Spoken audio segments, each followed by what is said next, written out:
एक समय अपने सखाओं के साथ खेलते खेलते कन्हैया ब्रह्मांड घाट पे पहुंचे और वहां ब्रह्मांड घाट पे पहुंच करके सखाओं की दृष्टि बचा के कन्हैया ने थोड़ी मिट्टी का ढेला उठाया और प्रेम से मुंह में रख लिया।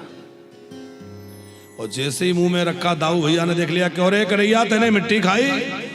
बोले ना ही खाई। चल तेरी मैया से शिकायत करें। पकड़ के खींच के लाए, यशोदा जी से शिकायत करी, मैया लाला ने मिट्टी खाई। अब मुंह में मिट्टी है, कन्हैया कह रहे अच्छा सब जानते मिट्टी खाई, लेकिन कन्हैया ने धीरे से मिट्टी का ढेला गटक लिया। तो क्या कह रहे हैं? ना हम भक्षितवानंब सर्वे मिथ्या विसंसिना यदि सप्तगिरस्तरहि समक्षम पश्यमे। अरे मैया मैंने मिट्टी नहीं खाई, और यदि तुम्हें भरोसा नहीं है तो मेरे मुंह में देख लो। मैया ने कहा मुंह दिखा। कन्हैया ने जैसे ही मुंह खोला तो लाला के मुख में क्या दिखा? मिट्टी नहीं दिखी, सारा ब्रह्मांड जो है लाला के मुंह में दिख गया। श्री कृष्ण के मुख में सारा ब्रह्मांड है। मैया को लाला ने 2 बार सारे ब्रह्मांड का दर्शन मुंह में कराया है।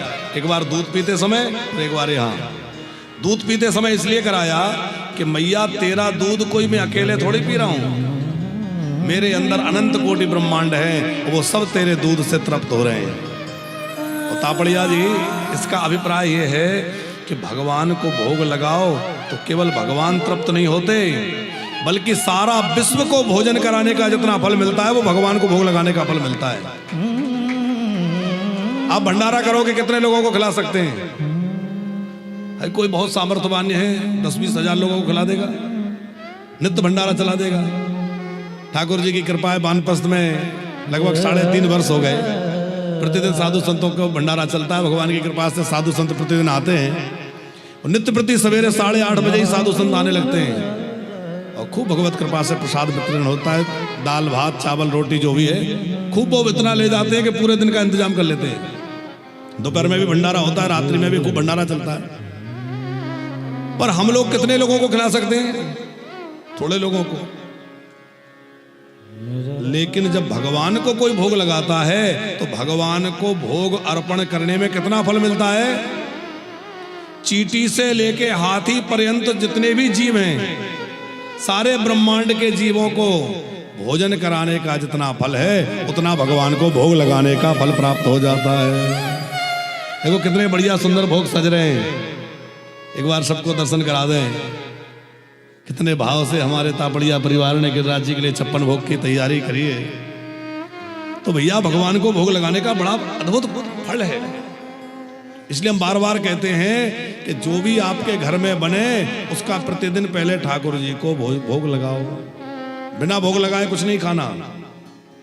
एक बात और ध्यान रखना, जो वस्तु भगवान को भोग नहीं लग सकती वो घर में आना ही नहीं चाहिए है? घर में वही वस्तु आना चाहिए जो ठाकुर जी को भोग लग सकती है?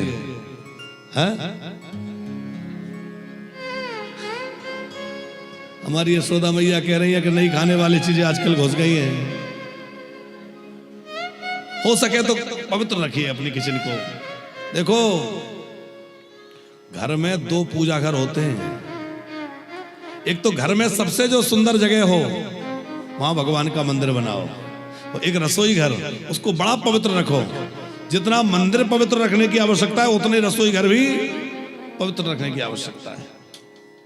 और किसी का घर देखना हो नहीं इनका रहन सहन कैसा है तो उनका पूजा घर मत देखो, उनका रसोई घर देखो। पूजा घर तो हर कोई सजा के रख लेगा, लेकिन रसोई घर से असलियत पता चल जाएगी कि रहन सहन कैसा है। रसोई घर को बड़ा शुद्ध रखो। झूठा बर्तन पड़ा है, बिखरा पड़ा है, सब्जियां पड़ी हैं, रसोई घर को बहुत शुद्ध रखो, क्योंकि रसोई घर में भगवान का भोग लगेगा। अच्छा तापड़िया जी, कई लोग कहते करे हमारे यहाँ महात्मा लोग भोजन नहीं करते हैं, ब्राह्मण लोग आप मना करते हैं।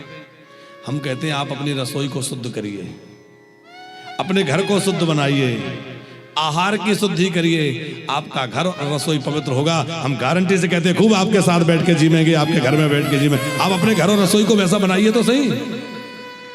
अवक्ष खा रहे हैं, उल्टा सीधा बन रहा है, वहां कैसे खाएं?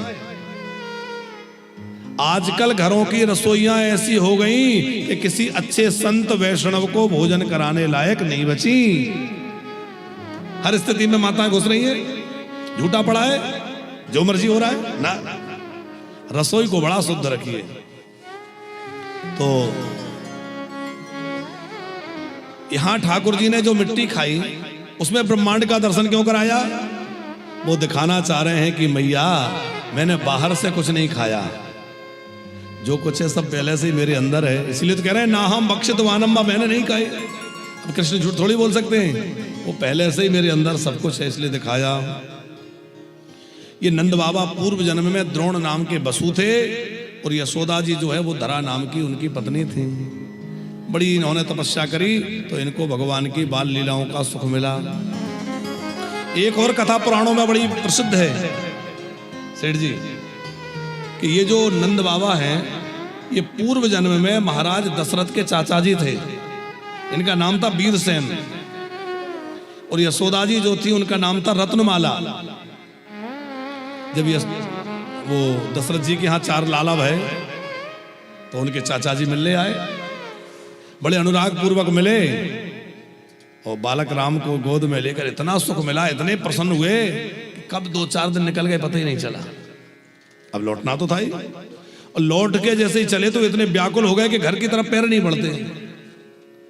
वीरसेन जी ने कहा देवी मुझसे तो अब चला नहीं जा रहा, उस बालक की छवि मेरे हृदय से ऐसी जच गई कि अब मैं आगे बढ़ ही नहीं पा रहा हूं। धरा देवी बोली वही हालत मेरी भी है, क्या करें? बोले अब हम लोग घर नहीं चलें, अब सीधा हम बद्रीनाथ चलें, तपस्या करेंगे। तो वो रत्नमाला जी और वीरसेन जी कहां चले गए? बद्रीनाथ।